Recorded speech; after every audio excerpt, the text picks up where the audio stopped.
नमस्कार। हमने जब अलजेब्रा की शुरुआत की थी तो हमने देखा था दो तरह की क्वांटिटीज़ होती हैं। एक होती है कांस्टेंट क्वांटिटी जिसकी वैल्यू बिल्कुल चेंज नहीं होती, फिक्स रहती है ना। जैसे टेबल की हाइट ये फिक्स है ना, और टेबल की लेंथ अगर अपन ले लें वो भी फिक्स है। नंबर्स जो है वो कांस्टेंट्स हैं, उनकी वैल्यू चेंज नहीं होती। लेकिन दूसरे तरह की क्वांटिटीज़ होती है वेरिएबल क्वांटिटी। वेरिएबल क्वांटिटीज़ वो क्वांटिटीज़ होती हैं जिनकी वैल्यू लगातार चेंज होती है ना। तो अच्छा, इसमें जो वेरिएबल क्वांटिटीज़ हैं इसमें कुछ वेरिएबल क्वांटिटीज ऐसी होती हैं जो एक दूसरे के ऊपर डिपेंड करती है। जैसे आपकी एज हर पल हर क्षण चेंज हो रही है, और अगर किसी छोटा बच्चा हो उसकी एज के साथ में उसकी हाइट भी बढ़ती है, तो height is also variable quantity. And here, और जैसे जैसे हाइट बढ़ती है तो बच्चे का वजन भी बढ़ता है। तो यहां पे ये तीनों क्वांटिटीज वेरिएबल क्वांटिटी है। एज के हिसाब से हाइट चेंज होगी, हाइट के हिसाब से वजन चेंज होगा, लेकिन यहाँ पे ये एक दूसरे से रिलेटेड रहती हैं, है ना। ये वेरिएबल क्वांटिटी एक दूसरे से कनेक्टेड है कि एज बढ़ेगी तो हाइट बढ़ेगी, हाइट बढ़ेगी तो वेट बढ़ेगा, है ना। इसी तरह से अगर हम अपनी गाड़ी में मान लो एक जगह से दूसरी जगह जा रहे हैं, एक शहर से दूसरे शहर का डिस्टेंस अगर मान लो इंदौर से देवास जा रहे हैं, है ना, तो वो अगर डिस्टेंस कांस्टेंट है, वो अगर हम अपने गाड़ी की स्पीड बढ़ाएंगे तो स्पीड वेरिएबल क्वांटिटी है। तो अगर हम स्पीड बढ़ाएंगे तो टाइम कम लगेगा, और अगर स्पीड कम कर देंगे तो टाइम ज़्यादा लगेगा। तो अगर डिस्टेंस कांस्टेंट हो तो स्पीड एक वेरिएबल क्वांटिटी है, दूसरी वेरिएबल क्वांटिटी टाइम है। और अगर हम टाइम को कांस्टेंट कर दें तो उसके बाद में हम अगर स्पीड बढ़ाएंगे तो डिस्टेंस ज़्यादा कवर कर सकते हैं सेम टाइम में, कि 1 घंटे में हम देखें कितना जाते हैं। अगर स्पीड ज़्यादा होगी तो ज़्यादा डिस्टेंस ट्रेवल करेंगे, और अगर स्पीड कम होगी तो कम डिस्टेंस ट्रेवल करेंगे। और यहाँ पे भी हम एक चीज़ देखते हैं कि ये वेरिएबल क्वांटिटीज़ में एक को अगर बढ़ाया तो डिस्टेंस भी बढ़ गया। मतलब एक चीज़ बढ़ाने पे अगर दूसरी चीज़ बढ़ती है, और अगर उसको कम करें तो दूसरी चीज़ अगर कम हो गई, तो इसको बोलते हैं डायरेक्ट वेरिएशन। तो हम अभी जो पढ़ रहे हैं chapter direct and inverse proportion, direct और इनवर्स प्रोपोर्शन। तो डायरेक्ट प्रोपोर्शन में दो वेरिएबल क्वांटिटीज कब होगी? जब एक को बढ़ाने से दूसरी बढ़े, एक को कम करने से दूसरी कम हो, ठीक है। और अगर इसकी जगह उल्टा करें कि एक को बढ़ाने से दूसरी कम हो रही है, जैसे हमने अगर स्पीड बढ़ा दी तो टाइम कम हो गया, है ना, और अगर हमने स्पीड कम कर दी तो टाइम ज़्यादा लगेगा। तो यहाँ पे एक चीज़ बढ़ाने से दूसरी चीज़ कम हो रही है, और ऐसे ही एक चीज़ अगर हम कम करेंगे तो दूसरी चीज़ बढ़ जाए, तो इसको बोलते हैं इनवर्स प्रोपोर्शन, है ना। जैसे मार्केट के अंदर भी ये चीज़ है कि मांग और पूर्ति का सिद्धांत इस तरह का वो है कि अगर किसी चीज़ का प्रोडक्शन बहुत ज़्यादा होगा तो उसकी प्राइस कम हो जाएगी, और अगर प्रोडक्शन कम होगा तो उसकी प्राइस बढ़ जाएगी, है ना। तो यहाँ पे भी हम देखते हैं एक चीज़ बढ़ाई तो दूसरी कम हो गई, एक चीज़ कम हुई तो दूसरी बढ़ गई, है ना। So these are inverse proportion, ठीक है। तो हम इसके ऊपर बेस्ड क्वेश्चंस करेंगे। चलिए हम देखते हैं questions.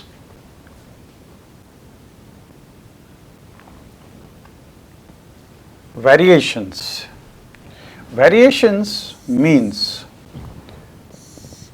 if two quantities depend on each other in such a way that the change in one results in corresponding change in the other, कि एक वेरिएबल को अगर हम चेंज करें तो दूसरे के अंदर भी अगर चेंज आता है, then the two quantities are said to be in variation.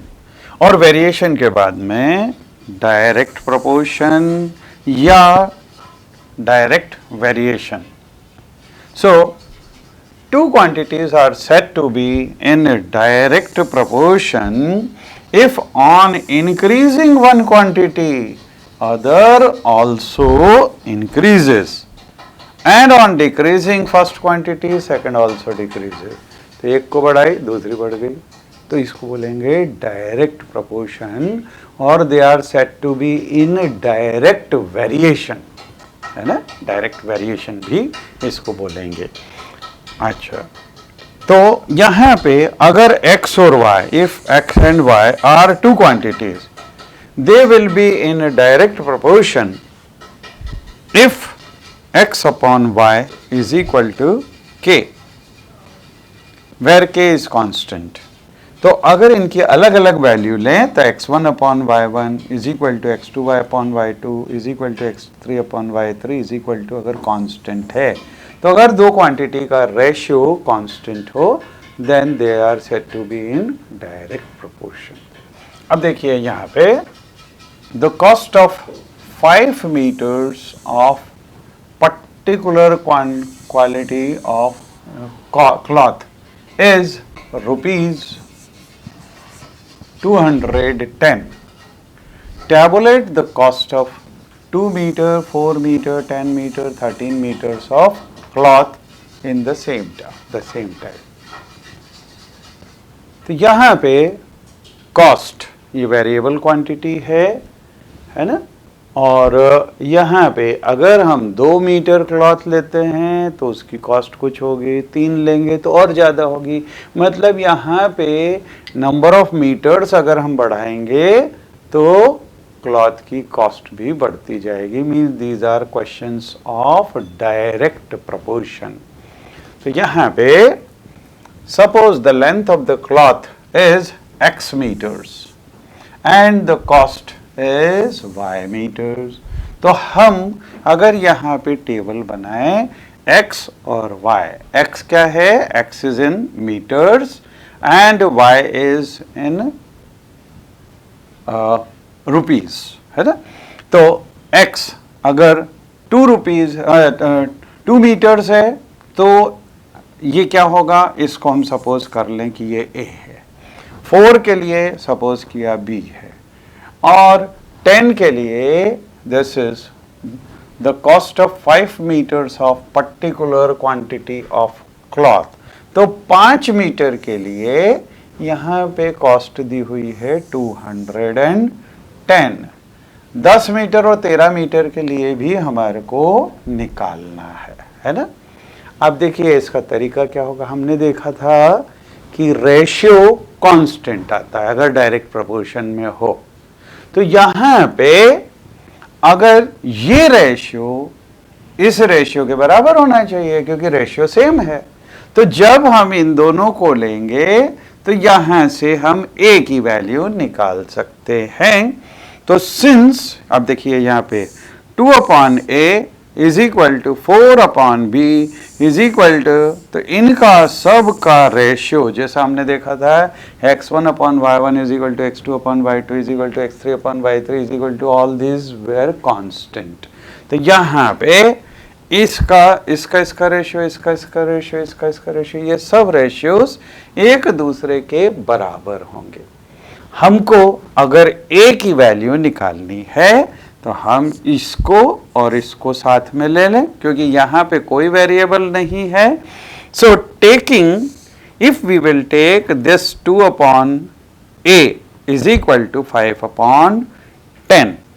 तो यहाँ से हम क्रॉस मल्टीप्लाई कर दें और a की वैल्यू निकाल लें।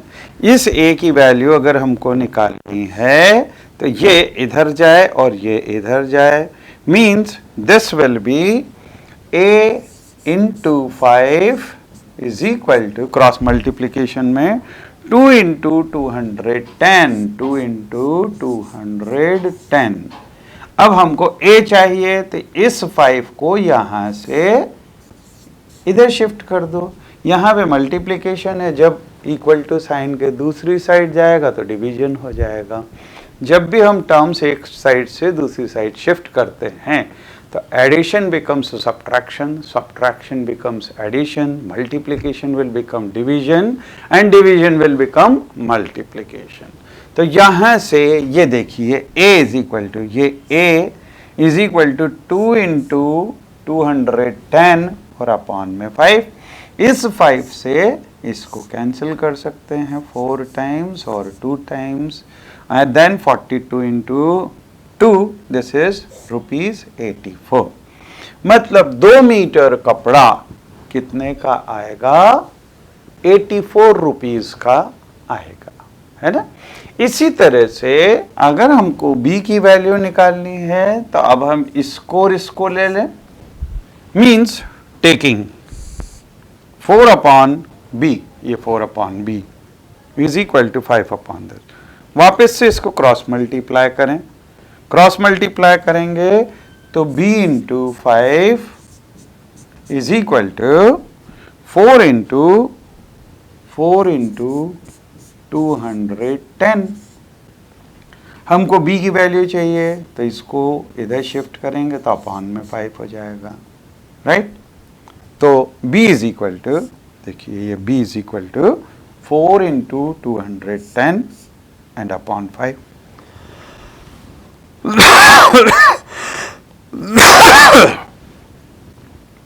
यहां पे वापस से ये 5 से इसको कैंसिल कर दें तो this is 42 into 4, so this will become, यहां से कैंसिल किया 42 और 42 इंटू 4, दिस इज 168 रुपीज।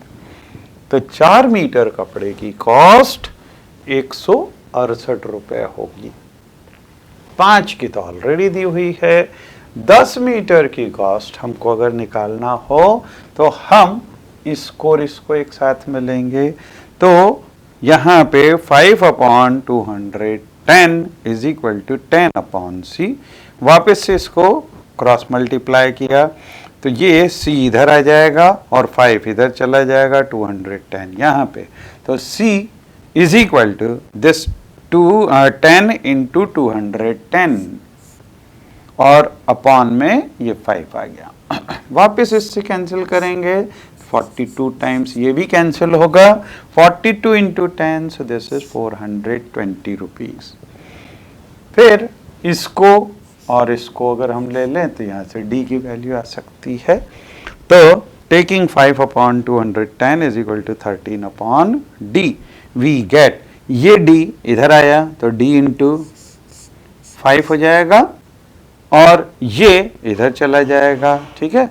अब हमको d की वैल्यू चाहिए तो ये 5 नीचे ले आओ, 13 इंटू 210 एंड डिवाइडेड बाय 5, तो 13 इंटू 210 अपॉन 5, इस 5 से इसको कैंसिल कर दें 42 times and then 42 into 13, this will be 546 rupees.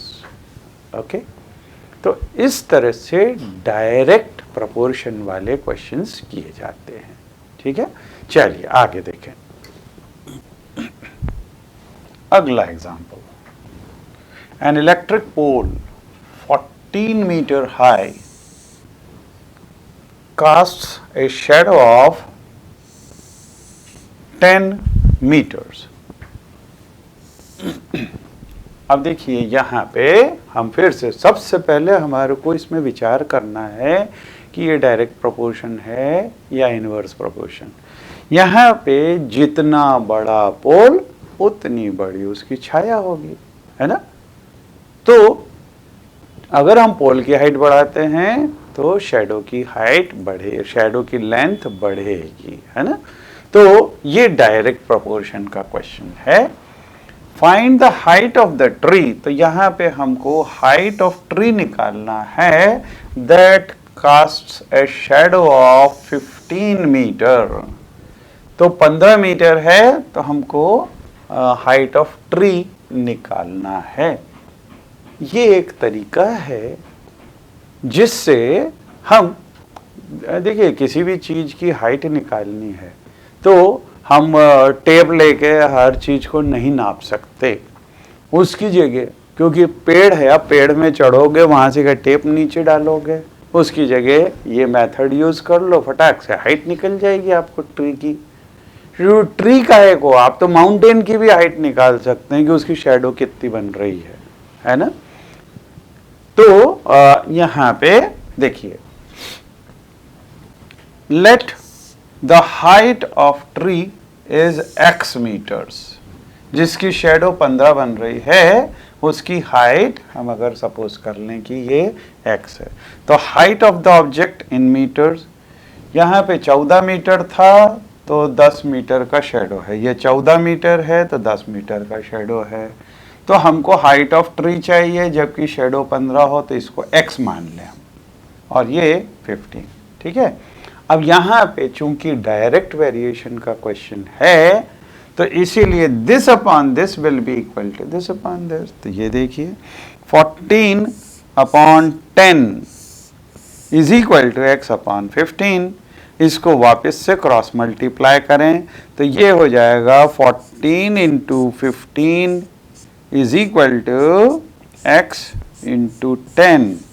हमको 10 x की वैल्यू चाहिए तो ये 10 से इधर डिवाइड कर दें, means this is x is equal to, ये देखिए 14 इंटू 15, 14 इंटू 15 और अपॉन में 10, तो ये अपॉन में 10। इसको हम 5 से कैंसिल कर सकते हैं 3 टाइम्स और यहाँ पे 2 टाइम्स, फिर इस 2 से इसको 7 टाइम्स कैंसिल कर दो तो ये 21 आ गया। मतलब अगर ट्री की हाइट 21 मीटर होगी तब उसकी शेडो 15 मीटर की बनेगी। तो यहां से ट्री की हाइट हमने वैसे ही निकाल ली बिना उसमें चढ़े हुए, ठीक है। तो मैथमेटिक्स का कई जगह हम काफ़ी अच्छा यूज़ कर सकते हैं इस तरह से। चलिए अगला देखें। Now a train is moving at a uniform speed of 75 km per hour. How far will it travel in 20 minutes? तो 20 मिनट में कितना ट्रेवल करेगी ये निकालना है। फिर फाइंड द टाइम रिक्वायर्ड, यहाँ पे टाइम रिक्वायर्ड निकालना है to cover a distance of 250 kilometre, ठीक है। अब यहाँ पे let the distance travelled in kilometre in 20 minutes be x, तो इसको x मान लें, and the time taken to cover 250 metre, इसके लिए इसको y मान लें, ठीक है।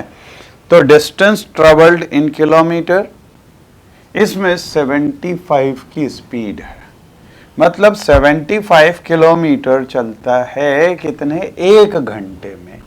1 घंटा, तो टाइम टेकन क्या हो गया, अगर इसको इन मिनट्स लेते हैं और इसको किलोमीटर में लेते हैं तो 75 किलोमीटर पर आवर, मतलब 75 किलोमीटर कितने में चल रहा है, 60 मिनट के अंदर। अच्छा, यहाँ पे वापस से हम अगर देखें कि अगर ज़्यादा टाइम तक चलाएंगे, यूनिफॉर्म स्पीड है, ठीक है।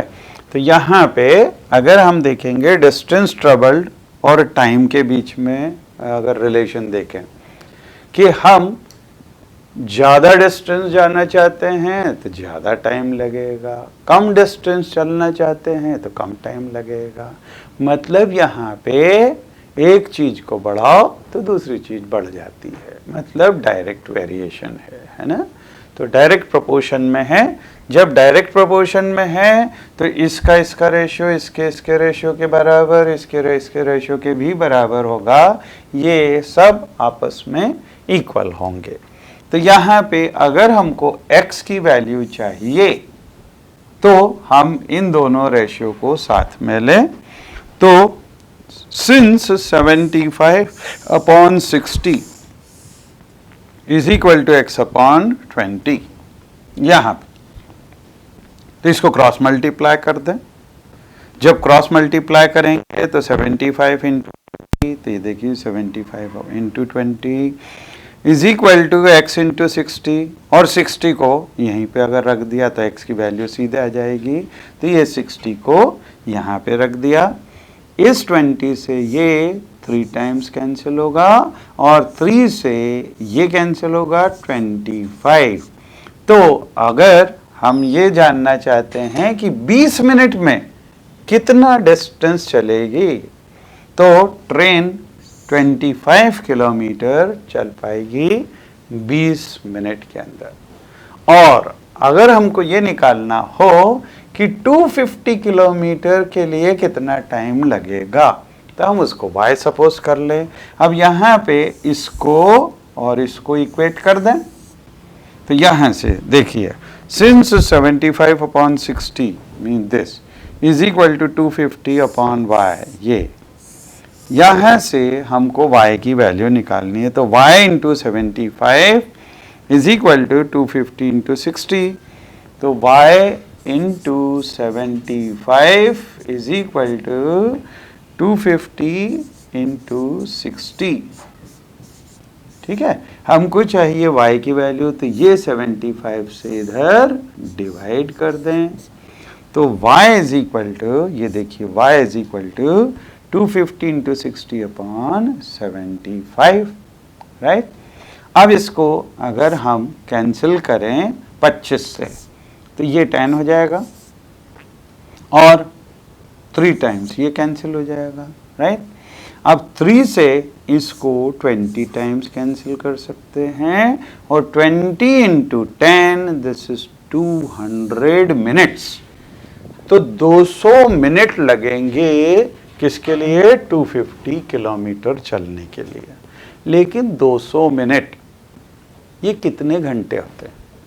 देखिए, 1 घंटे के अंदर 60 मिनट, 2 घंटे के अंदर 120, 3 घंटे के अंदर 180, मतलब 60 का मल्टीपल आता है। ठीक है, तो 180 मिनट में 3 घंटे होगा। 3 घंटे, 180 के बाद में कितने बचे? इसमें 20 मिनट और बचे, मतलब 3 घंटे और 20 मिनट लगेंगे 250 किलोमीटर चलने के लिए। ठीक है, तो इस तरह से ये क्वेश्चंस किए जाते हैं। Then next, the scale of a map is given 1:, this is 1000, 10,000, lakh, 10 lakhs, crore and this। मतलब ये 1:30 करोड़ मैप के अंदर जो रेशियो दिया हुआ है कि अगर हम ये देखें 1:30 crore, this is the scale. 2 cities are 4 centimeter apart in the map. Find the actual distance between them. तो हमको actual distance between them निकालना है। अब देखिए यहाँ पे मैप का डिस्टेंस, हमको अगर 2 सिटीज के बीच का डिस्टेंस 4 सेंटीमीटर दिया हुआ है मैप में, तो एक्चुअल डिस्टेंस कितना होगा?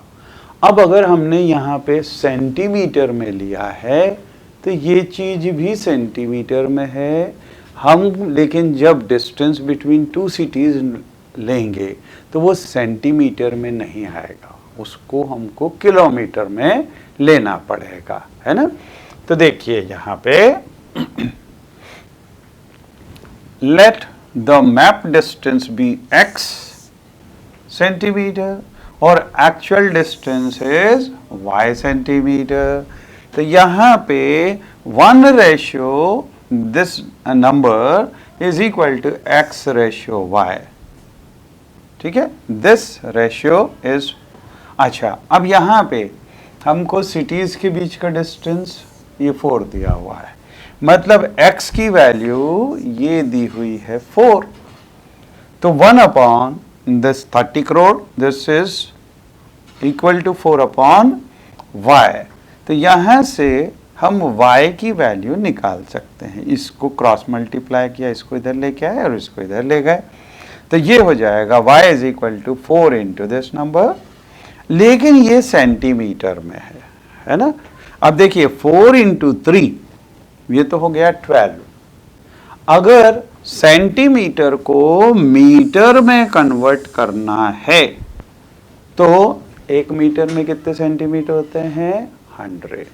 तो इसको अगर 100 से डिवाइड करेंगे तब ये सेंटीमीटर ये मीटर में कन्वर्ट हो जाएगा, लेकिन 1 किलोमीटर में 1000 मीटर होते हैं, तो इसको 1000 से और डिवाइड कर दें तब ये किलोमीटर में कन्वर्ट हो जाएगा।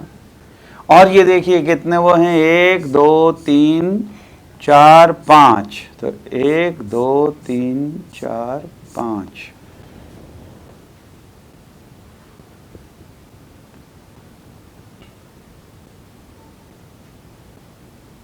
So this will be 1200 kilometer. ये actually these are 1200 kilometer away from each other, क्योंकि इसमें ये 2 zeros और भी हैं, तो this will be 1200, मतलब 1200 किलोमीटर का डिस्टेंस है अगर हम एक्चुअल डिस्टेंस देखें।